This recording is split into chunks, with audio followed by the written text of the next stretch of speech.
Bienvenidos.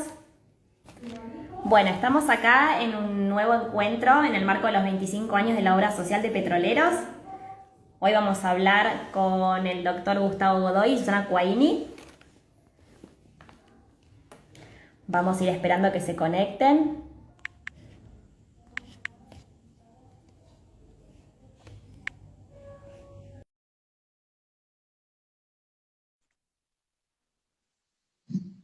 Bueno,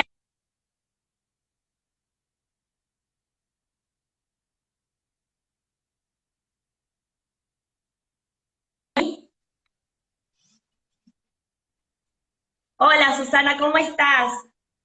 ¿Qué Hola tal? Gustavo, ¿cómo Hola, estás? ¿cómo van? Bueno, bienvenidos. Muchas gracias. Hola Mercedes, hola Susana. Bueno, ¿me Hola, ¿qué tal? escuchan bien?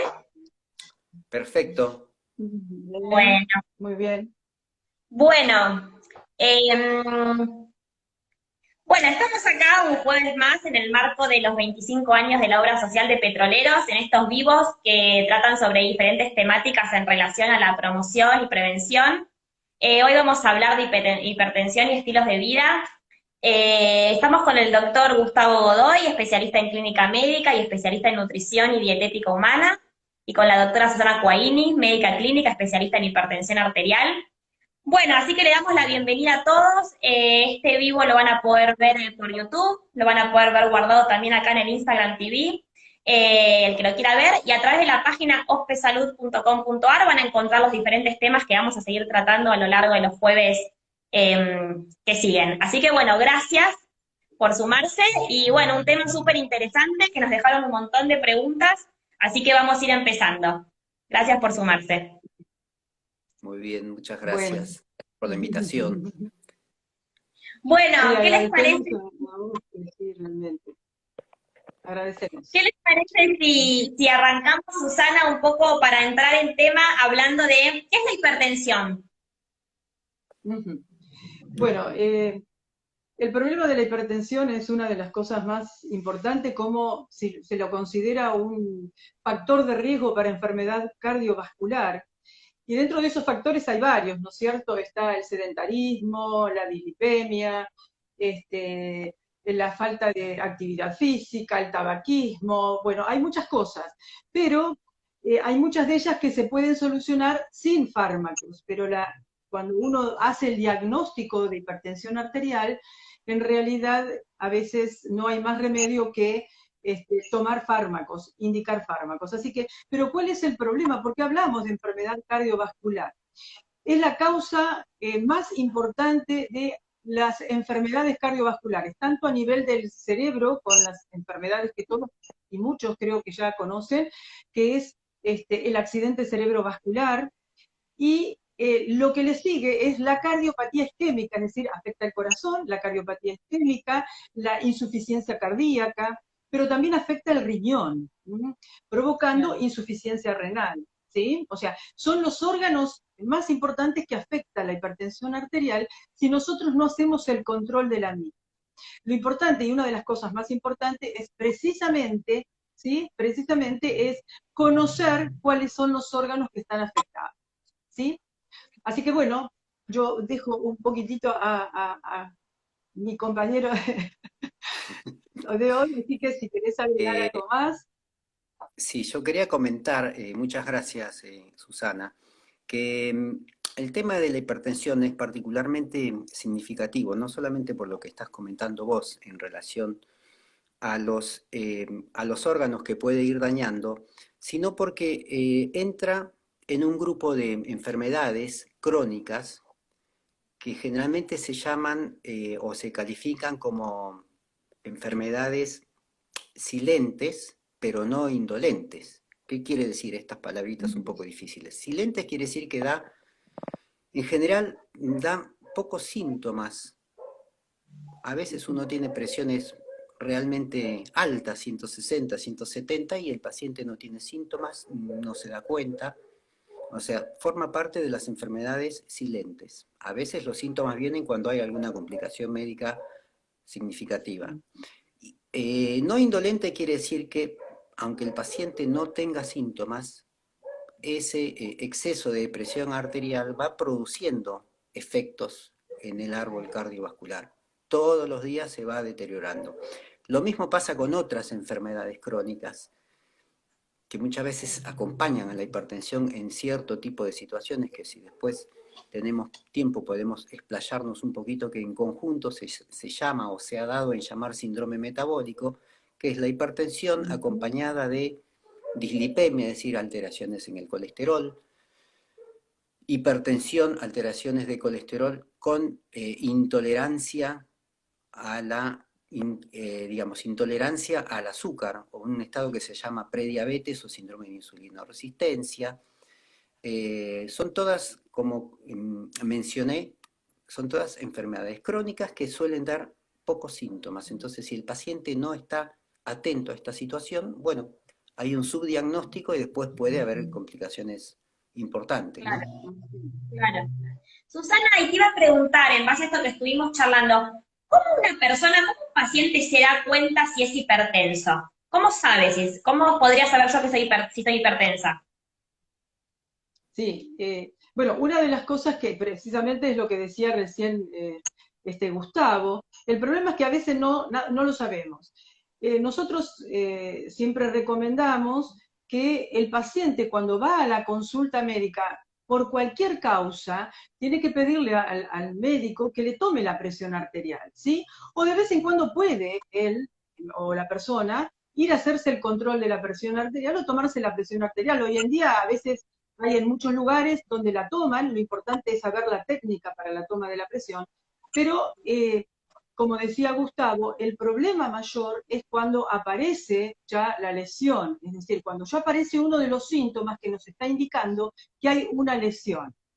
Lo importante es ¿por qué es importante esto? Porque nosotros empezamos el tratamiento del paciente con valores de la presión arterial normales, pero que llamamos normal alto, es decir, está por debajo del valor, el valor normal es que esté por debajo de 140 la sistólica y 80 de la diastólica, puede decir la mínima, ¿sí? Cuando está por encima de eso estamos hablando ya de que existe por ahí una hipertensión arterial. Es 140, 90 de mínima. Ahora, por debajo de un poquitito de eso, estamos hablando de hipertensión arterial, que en realidad no es hipertensión arterial alta, no está por encima de esos valores, es decir, no estamos diagnosticando hipertensión. Y ahí es donde nosotros tenemos que poner, en esos pacientes que encontramos y que vemos ya tenemos que empezar con algunas indicaciones que están, son importantes por una sencillísima razón, eso va a ayudar de alguna manera a bajar esa presión, ¿sí? Pero bueno, hay algunas otras cosas que son importantes. La hipertensión arterial, el problema mayor que tiene es cuando ya lesionó el órgano blanco, que llamamos nosotros, que es lo que yo decía al principio, que es el cerebro, el corazón y el riñón. Porque muchas veces ya no hay vuelta atrás con eso. Claro, ¿Sí? Por eso, claro. Entonces, lo ideal sería que el paciente, la persona se haga controles, los controles periódicos, y que en estos controles sea tomada la presión, digamos. Y, exactamente. y Gustavo, con respecto a ¿qué factores, digamos, de nuestro estilo de vida pueden influir en que uno evolucione y termine siendo un paciente hipertenso? Yo, antes de introducirme en ese tema, quería hacer una pequeña, un pequeño aporte a lo que comentó Susana. Antes, digamos, se estipulaba, antes hasta no hace mucho tiempo, se estipulaba como valores de presión normal hasta 140-90, ¿no?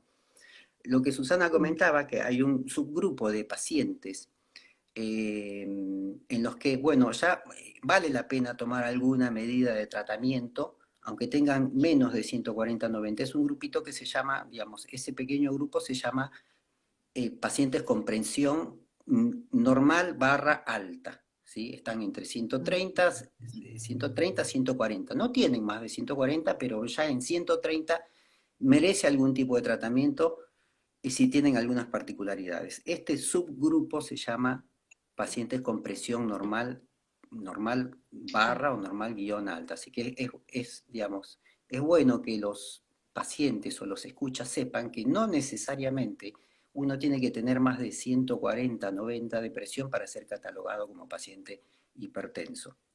Claro. La otra cosita que quería comentar es que sí es muy cierto, muy importante que los pacientes en cada uno de sus controles, cuando acudan al consultorio, controles clínicos, controles cardiológicos, se tomen la presión. Hay una cuestión que se llama, entre comillas, la hipertensión del guardapolvo blanco, ¿no?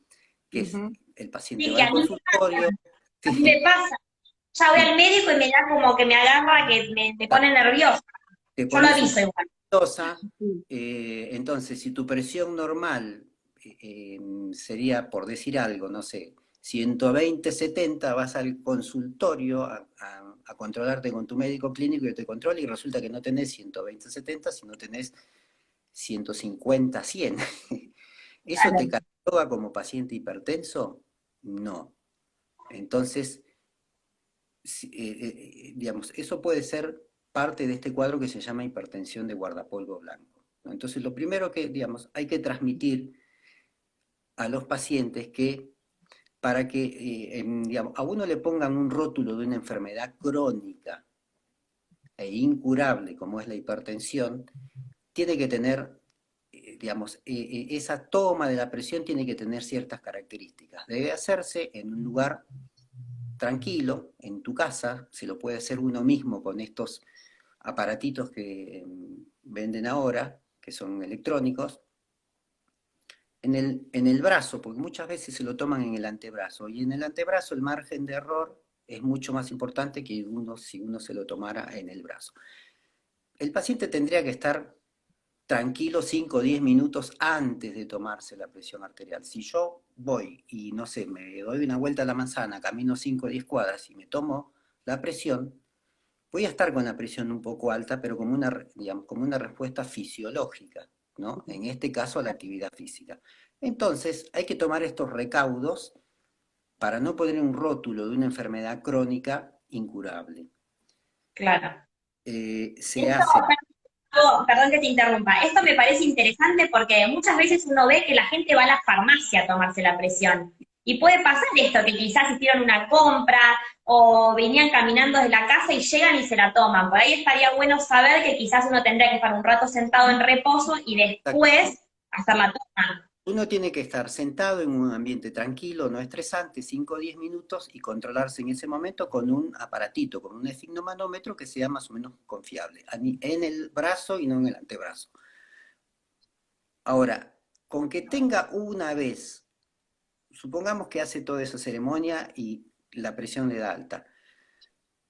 Con que le da alta una vez tampoco es suficiente, hay que, digamos, esas cifras de presión alta con toda esa ceremonia de tranquilidad, etcétera, etcétera, tienen que verse reflejadas y reproducidas por lo menos 2 o 3 veces. Entonces, bueno, Claro. ahí digamos, la cosa sugestiva de un paciente hipertenso, ¿no? Entonces ahí uno, bueno, le pone el rótulo de una enfermedad crónica que no es, bueno, no es una cosa así nomás, ¿eh? Claro, claro, claro. Y con respecto a esto Claro, que estamos... Sí, no, no, yo quería comentar que realmente es así. Nosotros en el consultorio el paciente tiene que estar sentado por lo menos 15, 20 minutos afuera, pero además el paciente no tiene que haber tomado café, ¿sí? Otra de las cosas que también aumentan la presión arterial es decirle que no tiene que haber comido, no tiene que haber tomado el café. Y en la consulta, lo ideal es por lo menos hacerle 2 veces el control, es decir, cuando el paciente llega, charlamos un poquito, después hay que revisarlo, después preguntamos cómo andamos con la dieta, cómo andamos con la medicación y todo lo demás, y volver a controlarlo. Lo ideal sería, para el diagnóstico de hipertensión arterial, en realidad hacer el control ese día, ver qué pasa en las 3 tomas, y después decirle al paciente que vuelva más o menos 15 días después, aproximadamente, y volver a hacer lo mismo, a ver si se repite. ¿Por qué? Porque el hecho, como decías vos, Mercedes, cuando vas al consultorio, el hecho de entrar en todas las patologías produce un estrés en el paciente que segrega algunas hormonitas por ahí que pueden aumentar la presión arterial. Y en este caso justo lo que estamos controlando es eso, el Claro. valor de la presión arterial que tiene, ¿sí? Es importante eso, muy importante realmente, lo que decía Gustavo. Sí, sí, Claro. sí. Bueno, y volviendo un poco a lo que te había preguntado antes, ¿qué cosas pueden influir en esto de evolucionar con una hipertensión? ¿Qué estilos de vida o qué cosas hacemos nosotros en lo cotidiano que pueden, bueno, favorecer esto? Pregunta sumamente importante. Primero lo que hay que comentar que la hipertensión puede tener un componente genético heredado, ¿no? Por ejemplo, si uno, según la serie, si uno tiene un padre hipertenso, tiene posibilidades de sufrir hipertensión en su vida adulta en un 25%. Si ambos padres son hipertensos, esa posibilidad, digamos, se magnifica y se eleva casi al 50%. Ahora, ese patrón genético puede expresarse o no, es decir, el paciente se puede poner hipertenso o no, según algunas cuestiones del estilo de vida, de las cuales las más importantes son el peso y el sedentarismo. Entonces, una pregunta que uno frecuentemente escucha, ¿cómo está mi peso? Mi peso significa un factor de riesgo y para eso se utiliza una fórmula que se llama el índice de masa corporal, que no sé si en general, digamos, es una cosa bastante sabida, ¿no? Es una fórmula fácil. El índice de masa corporal se saca, digamos, lo que relaciona es tu peso con tu altura, y la fórmula es el peso dividido tu altura por tu altura, ¿sí? Ejemplo, mi caso, yo mido, peso 72 kilos y mi altura es 1,78 m. Entonces, mi fórmula es 72 kilos dividido 1,78 por 1,78, que es 3,16, ya la tengo sacada. Mi fórmula me da, digamos, esa fórmula me da 22,5, 22,6. Ese número está perfecto. Ese es el índice de masa corporal. Entonces, en relación a esta cuestión del estilo de vida y el peso, el índice de masa corporal es una de las cuestiones. ¿Hasta cuánto es normal? 18,5. Hacemos esa formulita, peso dividido altura por altura, y tiene que dar como valores normales 18,5 a 24,9. ¿Sí? 18,5 a 24,9. De 25 a 29,9 uno habla de sobrepeso, y más de 30 uno en general habla de obesidad. Esto es una manera indirecta de medir el exceso de grasa corporal, que es en última instancia lo que enferma, ¿no?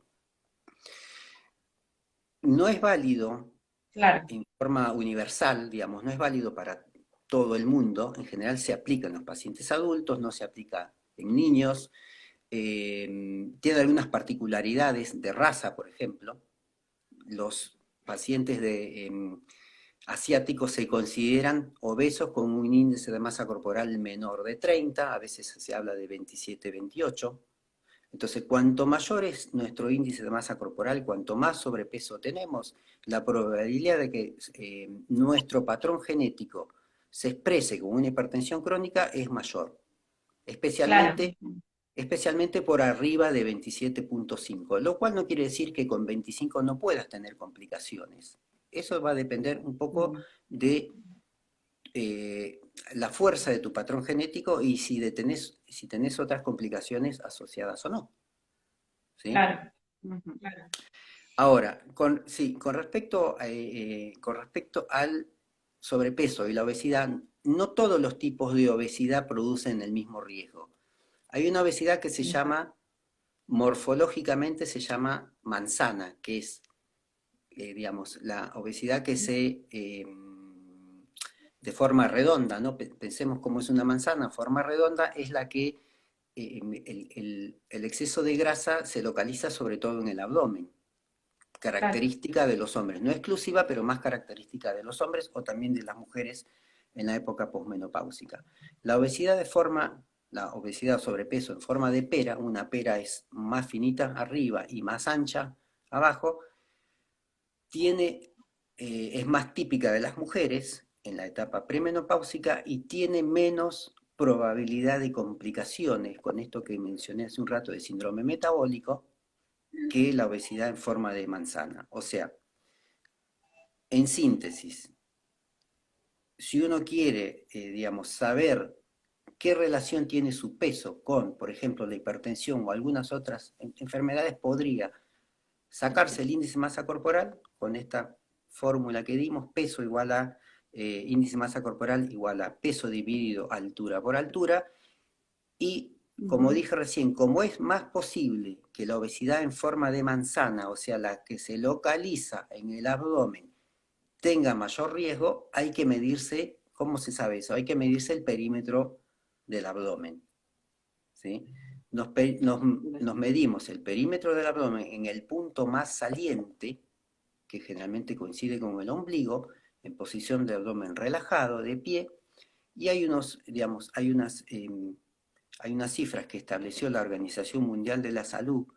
Si el individuo masculino tiene más de 102 centímetros, es un factor de riesgo importante, y la mujer más de 88 centímetros es un factor de riesgo importante. Eso significa que tiene un tipo de obesidad en forma de manzana.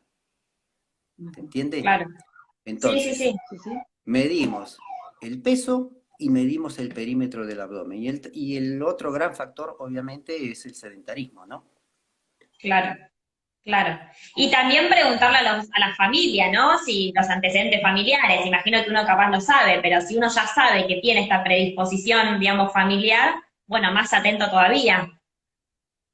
Totalmente. Como dije hoy, digamos, si uno de los padres es hipertenso, tenemos 25% de probabilidad de ponernos hipertensos en algún momento de la vida adulta, y si nuestros dos padres son hipertensos, esa posibilidad se duplica. Claro, más todavía. Y lo que te iba a preguntar, Susana, es, ¿qué síntomas empiezan a aparecer o que empezamos a sentir que nos llevan a controlarnos la presión? Había una de las preguntas que después vamos a ver, que hizo la gente del público a lo largo de la semana, y preguntaban, por ejemplo, el tema de los saberes populares, ¿no? El dolor de cabeza, opresión en la nuca. ¿Cuáles son los síntomas más asociados a la hipertensión? Sí, en realidad, síntoma no podemos decir que es un síntoma de la hipertensión, pero el que más aparece, sí, por ahí, es que me duele la cabeza. Me duele la cabeza o me mareé un poquito, entonces lo primero que piensan me parece bárbaro además, en controlarse la presión arterial. Sin tener, porque por ahí hay miles de causas que lo pueden provocar, porque por eso es lo que decía Gustavo al principio, es que es una enfermedad silente al principio. Muchas veces debuta esto con la lesión ya directamente, ¿no es cierto? Porque hizo un accidente cerebrovascular, o porque hizo un infarto, o porque se dan cuenta que puede tener un problema, un compromiso del riñón, ¿está? Pero en realidad el síntoma de por sí, lo que más llama la atención a la gente es, por ejemplo, me duele la cabeza, me voy a tomar la presión. Me parece espectacular que lo hagan, aunque la presión no sea la causa, ¿no es cierto? Pero, y además, otra de las cosas por ahí es que tengan algún mareo, ¿sí? Porque en ese caso, sí, se tiene que controlar la presión, porque es una de las causas que por ahí es la que puede causar muchas de las lesiones que tienen los pacientes, y que son los órganos más importantes además. Por eso es importante, ¿sí? Claro. Y con respecto a la medicación, digamos, ¿siempre hay que recurrir a la medicación o se puede tratar la hipertensión sin medicación, más allá de lo del estilo de vida? Sí, la hipertensión, los pacientes hipertensos en general, nosotros le indicamos un fármaco, y una de las cosas que siempre, yo siempre digo, ¿no es cierto? La medicación la tiene que indicar un médico, ¿sí? Un profesional. Yo tengo algunas personas que dicen, bueno, no, le dije a la vecina que me dé un medicamento porque está tomando, porque tengo la presión un poquitito alta. No, porque tal vez, como no sabemos cuál es la causa o cuál es la lesión que tiene en el organismo, eso puede causar un problema muchísimo mayor. Por eso uno tiene que tener en cuenta esto siempre, pero lo ideal es empezar. Además, nosotros indicamos el tratamiento, pero indicamos las medidas no farmacológicas. ¿Qué es? Claro. Hacer la actividad física, es decir, lo que ya estuvimos hablando hasta ahora, ¿no es cierto? Bajar de peso, comer sin sal, bueno, un montón de cositas que son muy importantes, porque la mayoría de las drogas tienen mayor efecto con la dieta hiposódica que llamamos nosotros, ¿no es cierto? Así que la dieta la tienen que hacer siempre. Más allá de la dieta también para bajar de peso, bueno, un montón de situaciones, ¿no es cierto? Pero los fármacos tiene que indicarlo un profesional, porque puede ser un desastre lo que provoque en el paciente, Claro, y siempre consultarlo con él, ¿sí? claro. Si por ahí no se toma la presión y no cambian los valores y todo lo demás, tiene que ir sí o sí al médico.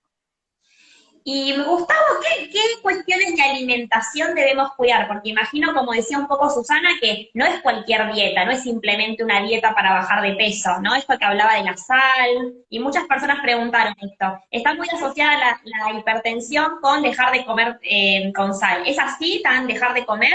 O cómo sería? Digamos, lo primero que tenemos que ver en este caso es si el paciente hipertenso tiene también sobrepeso u obesidad. Porque Claro, entonces ahí el plan alimentario se convierte o tiene un objetivo doble: mejorar el control de la presión arterial y bajar de peso. Eso ocurre digamos, en un importante porcentaje de pacientes adultos tienen hipertensión y algún grado de sobrepeso u obesidad. Tan es así que la presencia de obesidad duplica, según las cifras, duplica el riesgo de presentar hipertensión arterial. Si vos juntás una serie de X cantidad de gente obesa y X cantidad de gente no obesa, la prevalencia, o sea, el porcentaje de pacientes hipertensos va a ser el doble claro. en el grupo obesidad, ¿sí?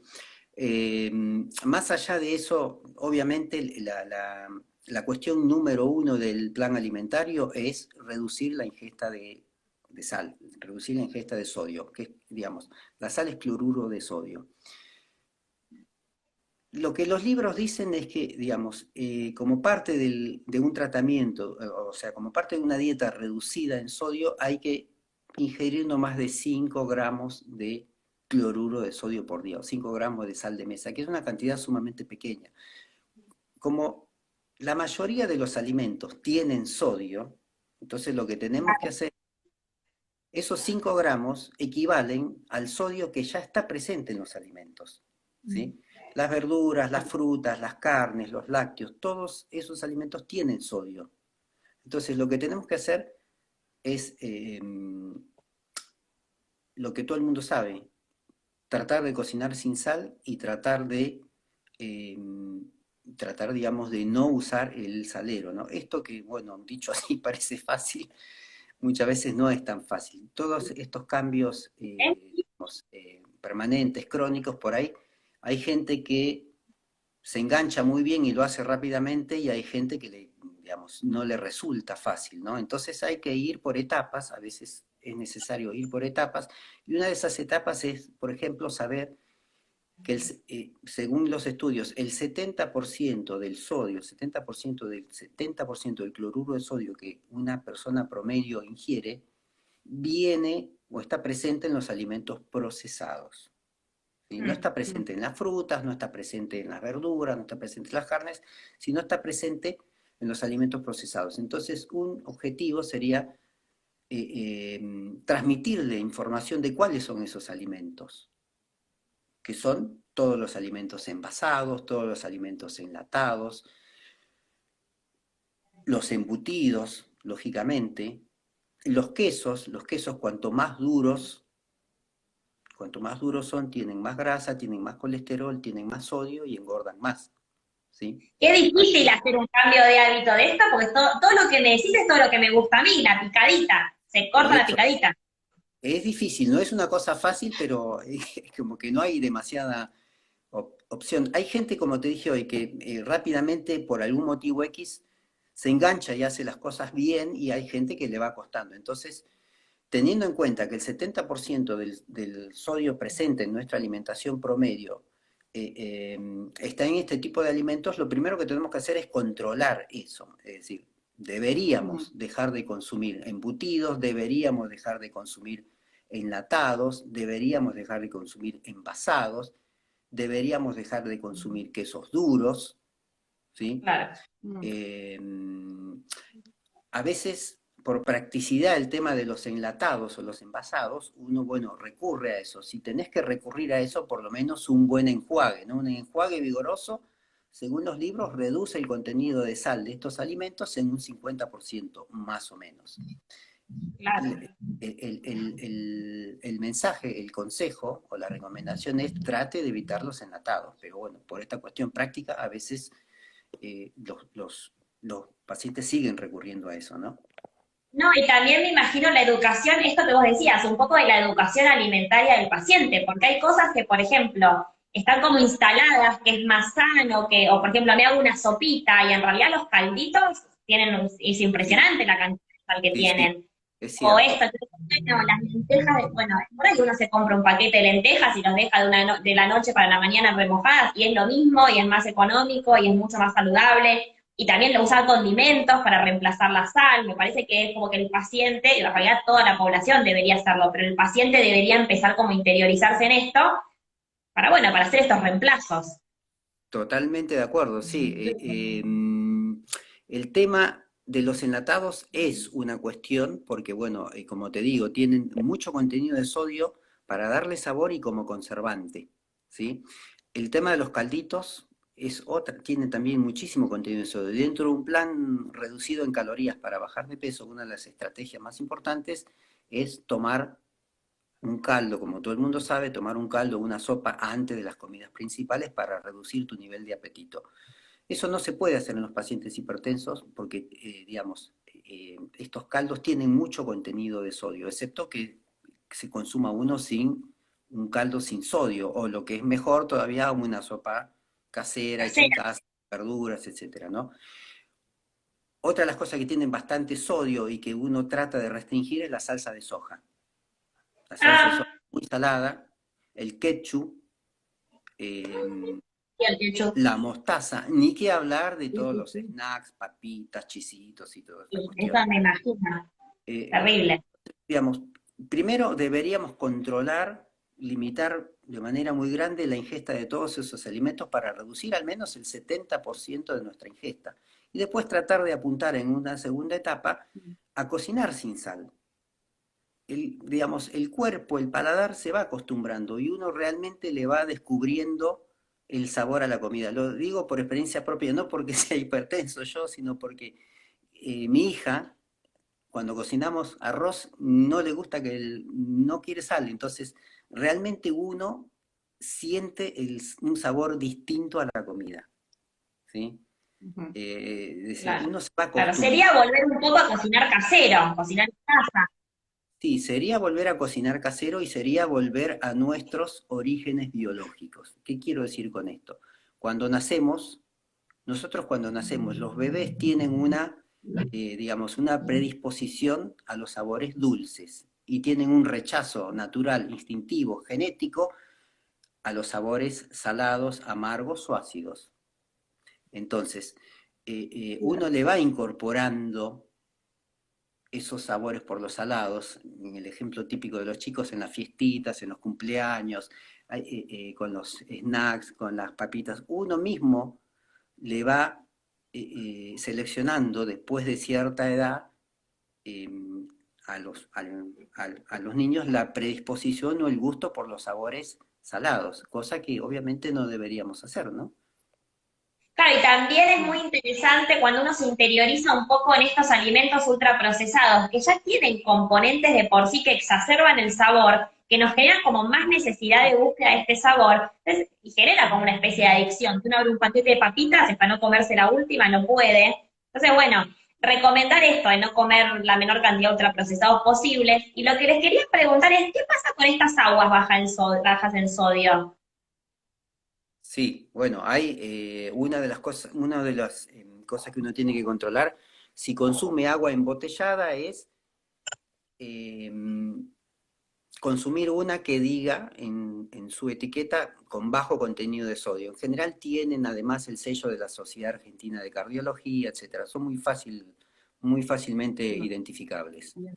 Claro, claro, sí, sí, yo no sabía si era una cuestión comercial o si realmente eran así. No, hay Sí, perdón. marcas, sí, sí, Sí, hay marcas que son aguas, no digamos minerales, sino mineralizadas, porque un agua mineral debe salir de la tierra, ¿no? En general se llaman aguas mineralizadas y dentro de ellas hay un subgrupo que son de bajo contenido de sodio, que tienen el rótulo y tienen, como te dije recién, generalmente el sello de la Sociedad Argentina de Cardiología.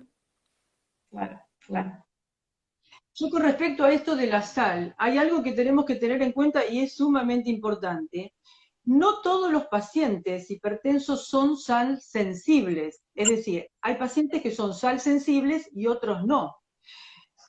Además, otra de las cosas que tenemos que tener en cuenta, nosotros le decimos al paciente que tiene que comer sin sal, pero tiene que seguir la dieta permanentemente, porque el paciente, si llega a comer algo con sal y dice, yo el fin de semana me doy el gustito y como algo, me como un chorizo, me como algo, bueno, lo que sea, o me como un sanguchito de fiambre, qué sé yo.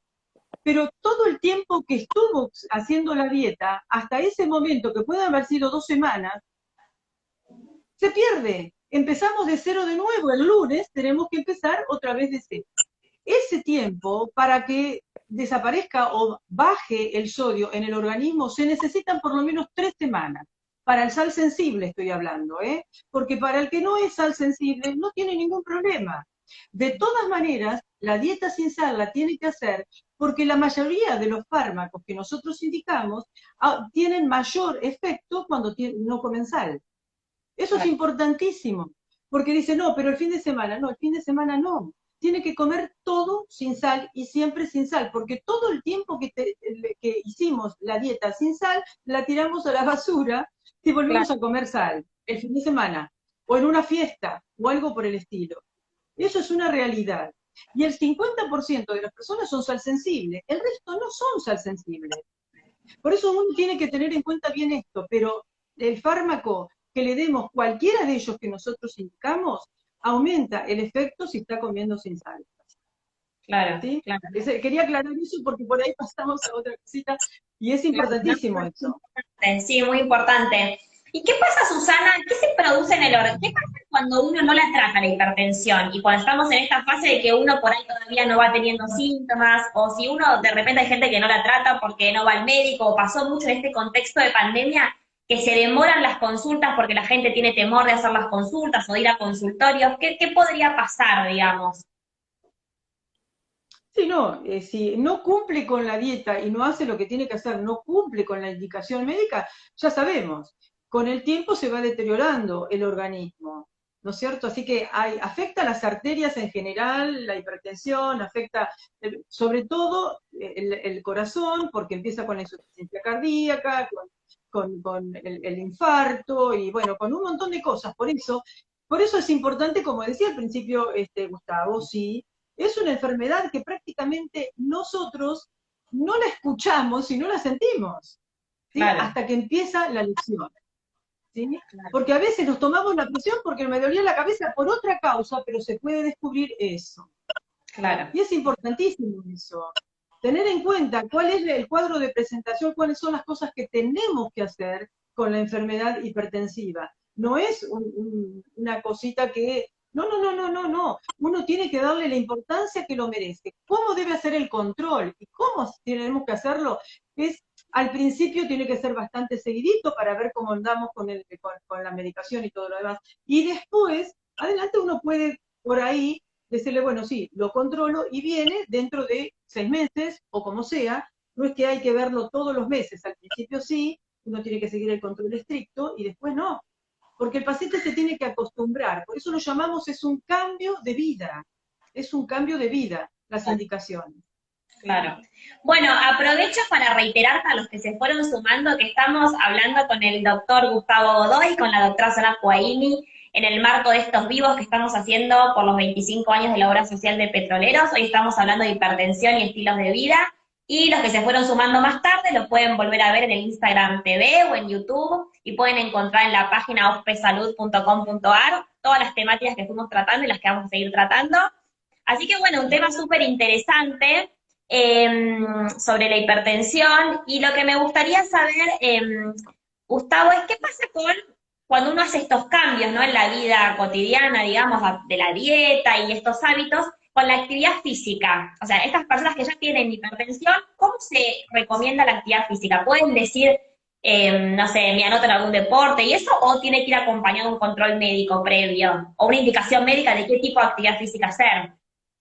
En general, digamos, si uno, si un, lo que un paciente con hipertensión necesita como parte de su plan terapéutico, la medicación, el bajar de peso, si hace falta, la dieta sin sal, etcétera, necesita un plan de actividad física. Es decir, el paciente necesita dejar de ser sedentario, porque el sedentarismo digamos, es una de las causas que agrava la evolución de la enfermedad. ¿Sí? Entonces necesita empezar a tener una vida un poco más activa. Ahora, ¿qué tipo de actividad física puede hacer? Va a depender un poco del chequeo cardiológico, ¿no?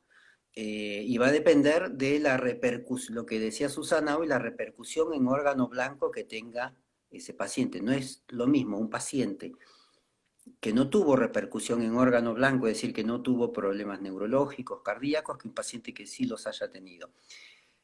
En términos generales podemos decir que todos los pacientes hipertensos necesitan dejar de ser sedentarios e introducirse en un estilo de vida un poco más activo, lo cual no quiere decir que se tenga que convertir en atletas, ni mucho menos. Ahora, si en el proceso te gustó, te enganchaste con la actividad física, buenísimo. Lo que se recomienda, digamos, las recomendaciones de la Sociedad Argentina de Cardiología son, en términos puntuales, tratar de hacer entre 150 y 200 minutos de actividad física aeróbica de intensidad moderada por semana. O sea, más o menos unas 2 horas y media de actividad física aeróbica moderada, que es, por ejemplo, caminata. ¿Sí? Y entre 80 y 100 minutos de actividad física un poco más intensa por semana, que sería trote. Entonces, frecuentemente uno escucha estas cuestiones de, bueno, uno trabaja todo el día, llegas a las 6 de la tarde, llegas cansado, es de noche, hace frío, el tema de la seguridad, etcétera, etcétera. Uno puede hacer algunas otras cosas. Uno, digamos, lo que primero podrías hacer y lo que yo le recomiendo particularmente a los pacientes cuando escucho, no digamos excusas, porque en general no son excusas, sino son argumentos que conspiran contra la actividad física, es decir, bueno, si vos tenés que caminar entre 2 y 3 horas por semana, destina, por ejemplo, 1 horita el sábado, 1 hora el domingo, que por ahí lo tenés un poco más libres y tenés, digamos, como más disposición de tiempo, ¿no? Otras cosas que podemos hacer en este sentido de tener una vida un poco más activa, hay cosas de la vida cotidiana que las hemos repetido hasta el cansancio y que sirven mucho y que las podés hacer algunas en tu casa, por ejemplo, algunos tipos de ejercicios isométricos, que son ejercicios isométricos, quiere decirse sin moverse, no necesitas comprar ningún aparato, por ejemplo, con unas simples pesitas o unas simples botellas que las llenas con agua o con arena, vas haciendo algún tipo de ejercicio muscular que también es importante. ¿Sí? Y otras cuestiones en esto, en pos de esta vida activa, es tratar de hacer lo que uno puede de la vida, en la vida cotidiana, utilizar lo menos posible, digamos, el transporte motor. Ejemplo, tenés que ir a la verdulería que queda a 3 cuadras de tu casa, anda caminando. Si trabajás en un edificio y tenés que subir piso, tenés que trasladarte del primero al cuarto piso, no tomes el ascensor, Claro. hazlo con escaleras. Si vas a tu trabajo en transporte público y en la medida de lo posible podés, bajate del micro 2 paradas antes. Si vas en tu auto y en la medida que puedas, deja tu auto no estacionado al frente de la puerta de tu trabajo, si tuvieras esa suerte, trata de dejarlo 3, 4 cuadras. Entonces, esas cosas que uno repite en la vida cotidiana también sirven y suman mucho en este pos de tener lo que se llama una vida un poco más activa o menos sedentaria, ¿no? La cuestión es Claro. que algo de actividad física el paciente hipertenso tiene que hacer. Claro. Y se tiene que convencer de eso, digamos. En este tipo de enfermedades crónicas, la relación entre médico y paciente es un poco distinta que en las enfermedades agudas, donde el médico, por ejemplo, vos tenés una apendicitis y el médico te dice, tenés una apendicitis y tenés que operarte y no tenés opción. Es así. En las enfermedades crónicas, como la hipertensión, la dislipemia, el colesterol, el médico actúa un poco como transmisor de información, ¿no? Entonces uno transmite la información, mira, tenés que hacer tanta cantidad de minutos por semana, etcétera, etcétera. Pero como yo no vivo con el paciente, el que tiene que hacer el cambio es el paciente. El que tiene que hacer el clic mental, la necesidad de cambio, es el paciente. Entonces, en ese sentido, la relación médico-paciente de estas enfermedades crónicas, muchas veces silentes, muchas veces que no dan síntomas, bueno, la magia la tiene que hacer el propio paciente. ¿Sí? Y en esta, porque a veces falla esto, a veces falla, muchas veces falla, porque falla esta relación médico-paciente, o porque no se transmite bien la información, o porque al paciente no le resulta fácil cambiar. Nunca es fácil cambiar una cosa de manera permanente. Entonces, bueno, plantearse los cambios también de manera progresiva, ¿no? Si uno se pone unos objetivos demasiado importantes, decir, bueno, a partir de ahora voy a salir a correr 8 kilómetros por día, y es posible que lo hagas 2 veces y no lo hagas más. Pero si uno le dice al paciente, mira, trata en tu vida cotidiana de moverte un poco más, utilizá menos el auto, utilizá la bicicleta, subí escaleras, andá a hacer las compras a pie. Eso sirve, y sirve mucho también. Claro, claro, sí, pequeños cambios para poder sostenerlos en el tiempo. Tal cual, es así. Claro. Bueno, ¿qué les parece si pasamos un poco a las preguntas que dejó la gente a lo largo de la semana? Fueron haciendo preguntas a través del Instagram y fuimos seleccionando un par que son por ahí diferentes a lo que vinimos charlando a lo largo de este encuentro. Preguntaron un montón acerca de la vacunación, si se pueden vacunar si son hipertensos. Sí, se pueden vacunar. Se deben vacunar. Se deben. No se tienen que vacunar. Sí. Se deben vacunar. Se deben porque es un vacunar. factor de riesgo extra, ¿no? Exactamente. O sea, el que una persona sea hipertensa no contraindica. Claro. En absoluto. Ninguna de las vacunas, no solamente las del COVID ahora, sino que ninguna de las vacunas. Siempre tienen que hacer la vacuna todos los años, sobre todo en la gente mayor, ¿sí? Que se vacuna todos los días contra el neumococo, contra, bueno, no, la gripe. Bueno, en este caso también pasa lo mismo con esta vacuna, con la vacuna del COVID. Exactamente, tienen que hacer. Susana, te pregunto esto, que por ahí estuvimos hablando un poco más de medicación con vos. Preguntaron si tienen que dejar la medicación para el día que se vacunan, si tienen que tomar igualmente la medicación. No, no, tienen que tomar la medicación, no la tienen que dejar en ningún momento, tampoco el día de la vacunación. Claro, se sigue como siempre. Sí, como siempre, siguen exactamente igual que siempre. No modificar nada. El tema de si los estados anímicos afectan a la hipertensión, ¿no? Esto de se puso nervioso, le va a subir la presión, ¿esto es así?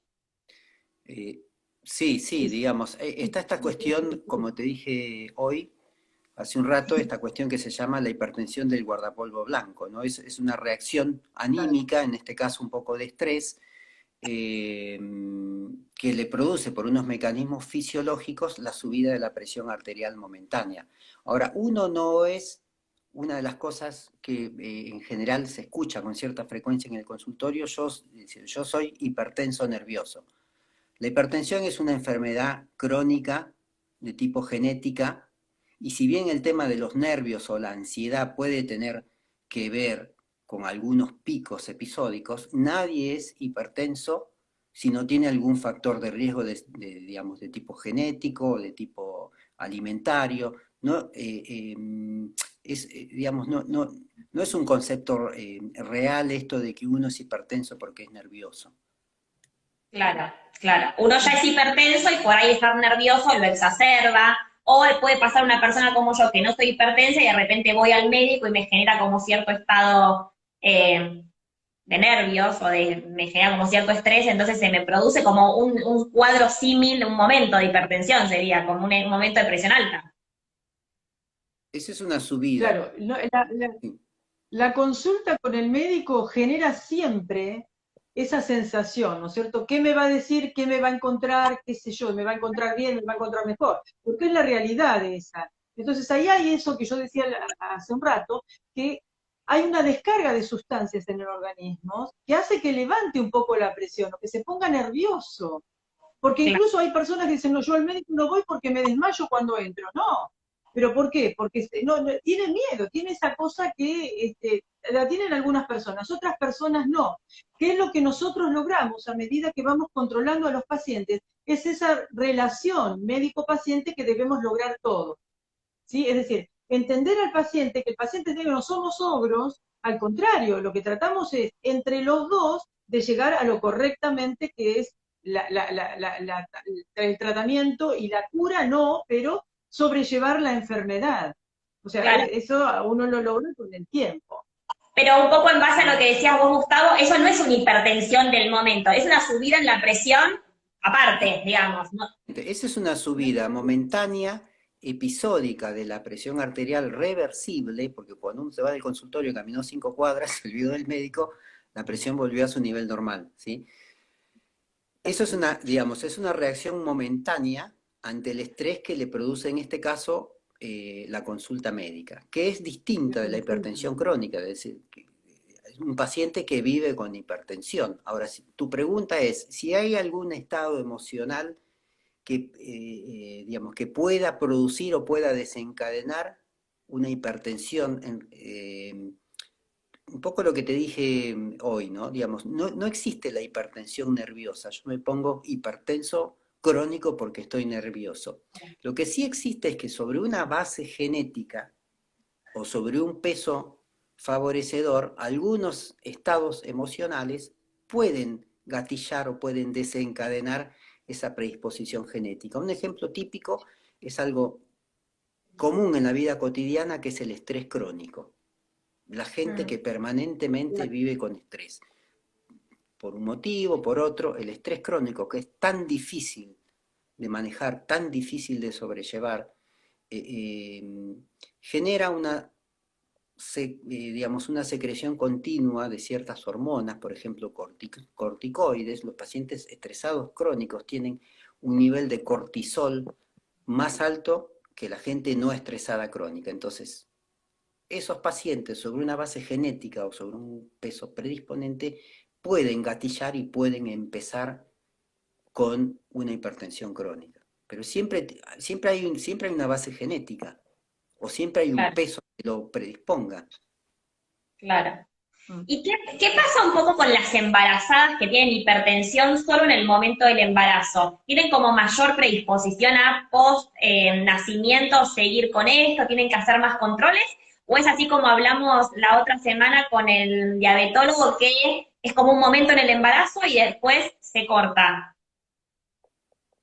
Claro, eso es importante y tenerlo en cuenta, que una cosa es la paciente hipertensa que se embaraza y otra cosa es la paciente que se hace hipertensa o tiene valores elevados de presión arterial durante el embarazo. Esa persona queda como antecedente, eso que es importante, el antecedente que haya tenido hipertensión en el embarazo, pero no quiere decir que tenga que seguir hipertensa, Mm, sino que se termina el embarazo y se termina también en la hipertensión. ¿Sí?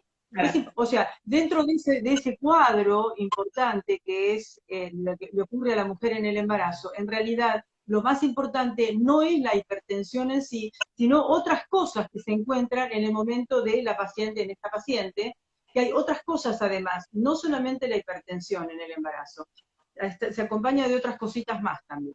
Es importante eso para tenerlo en cuenta.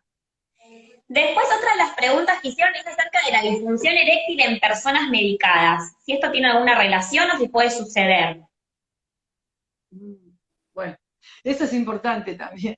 Eso es importante. La mayoría de los fármacos que tenemos pueden provocar disfunción eréctil. La mayoría, no todas.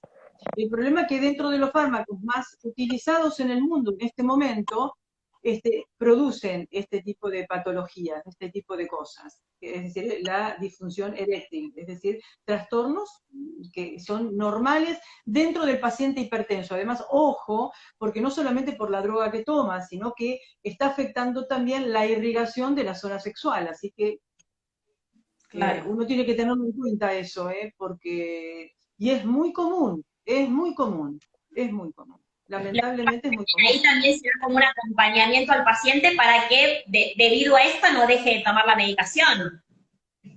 Exactamente, la medicación no la tiene que dejar. Bueno, depende de la decisión también del paciente, ¿no es cierto? Nosotros no lo podemos obligar a absolutamente nada. Lo importante es que nosotros eduquemos al paciente hipertenso y le indiquemos las cosas y le enseñemos cómo es su enfermedad, porque es una enfermedad, ¿sí? Porque tal vez si nosotros lo dejamos que esto y no lo entiendan o no se lo enseñamos, y eso pasa muy común, porque hay algunos médicos que por ahí no lo educan al paciente, son muy importantes en algunas cosas, tiene que hacer esto y no le explicamos por qué. Hay que explicarle todo al paciente. Yo considero que es una enfermedad que llevamos los dos, digo, yo siempre le digo a mi paciente, yo me ocupo de que usted cumpla y le digo lo que tiene que hacer, pero cuando viene a la consulta me gusta que me diga que lo hizo, porque eso quiere decir que usted está avanzando y está acostumbrándose a lo que es su enfermedad. ¿Sí? Es un cambio de estilo de Claro, vida en todo sentido. claro, claro. Bueno, me parece como súper interesante y me parece también muy interesante que un vivo más trajimos información, digamos, a la comunidad importante para la prevención, ¿no? Porque hay un montón de cosas que podemos hacer previos bueno, obviamente los controles si ya lo tenemos o para diagnosticarlo, pero hay un montón de cosas que podemos cambiar en nuestro estilo de vida como para evitarlo o si tenemos ciertos factores que nos predisponen, quizás para prolongarlo en el tiempo, ¿no? La aparición, me imagino que si uno llega a un estilo de vida saludable, una buena alimentación, hace actividad física, controla el peso, quizás la aparición, si va a aparecer, digamos, sea más tardía. Claro. Sí, sí, sí, sí, sí. Exactamente. Yo quería retomar un poquito tu pregunta anterior, la cuestión de la disfunción eréctil. No, como dijo Susana, no siempre se debe a la medicación. A veces, digamos, dentro de los síntomas de la hipertensión, como la hipertensión produce daño vascular, a veces hay un daño, digamos, en el sistema, en la parte circulatoria genital, sobre todo masculina, y, digamos, la disfunción eréctil es producida por la enfermedad en sí y no por la medicación. Y otra Claro, pregunta Es la bastante enfermedad, frecuente sí, que sí, los sí. pacientes hacen es en esa situación de disfunción eréctil, como saben que tiene algún tipo de contraindicación cardíaca, los pacientes preguntan, ¿puedo tomar sildenafil? ¿Puedo tomar la famosa pastillita azul? Y en la mayoría de los casos sí, en la mayoría de los casos sí, pero digamos, siempre hay que hacer un chequeo cardiológico un poquito más profundo para ver que no haya alguna contraindicación claro, absoluta a la ingesta de sildenafil en los pacientes con disfunción eréctil, ¿no? Son pocos los casos, pero digamos, en términos generales, los pacientes con disfunción eréctil e hipertensión, si no tienen problemas, otros problemas de tipo cardíaco, se pueden medicar.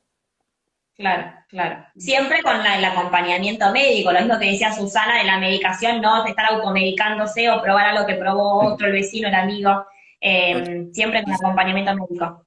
siempre como, Sí, igual digamos, hay fármacos igual que se usan hoy en día y que se han usado, ya hoy en día se usa mucho el sildenafil, pero que mejoraban la función eréctil y que bajaban la presión, porque en realidad se usaban para eso, no para la presión, y ahí se demostró que bajaban la presión, porque incluso en el caso del sildenafil produce vasodilatación, y eso hace que baje también la presión claro, un poco, pero no quiere decir que tiene que tomar el sildenafil para bajar la presión, pero digo, o sea, es un medicamento que ha provocado desastres también, por supuesto, pero de todas maneras se puede usar, ¿sí? Se puede usar, no para el tratamiento de la hipertensión, pero hay fármacos para el tratamiento de la hipertensión que mejoran la disfunción eréctil. Claro, claro. Es decir, me refiero que se puede tratar.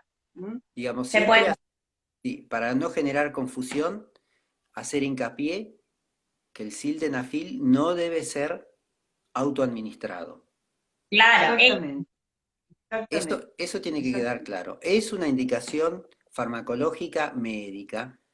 Hay algunas contraindicaciones de tipo cardiológico que los pacientes hipertensos pueden tener. Entonces, lo que se recomienda es un chequeo cardiológico. Ir a tu cardiólogo que te haga algún mini chequeo, no demasiado profundo, porque no se necesita gran cosa para eso, y que te diga si estás en condiciones de medicarte con sildenafil claro, o cualquier otro vasodilatador que mejore la disfunción eréctil o no.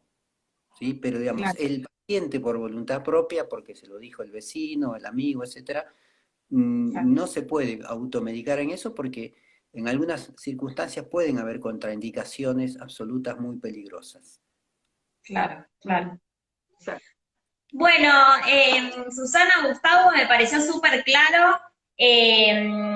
Buenísimo el vivo, el encuentro este. Les agradezco un montón. Bueno, les agradezco a toda la gente que estuvo conectada y les recuerdo que el que se sumó tarde y quiera ver más, lo puede encontrar guardado en el Instagram TV. Así que nada, en nombre de OSPE les agradezco mucho y esperamos a toda la gente que se sumó la semana que viene para seguir charlando sobre estos temas súper interesantes y buenos para toda la comunidad. Les agradezco un montón. Muchas Bueno, gracias por la invitación. gracias, ¿eh? Gracias, Mercedes, Chao. gracias. Chaucito, chaucito.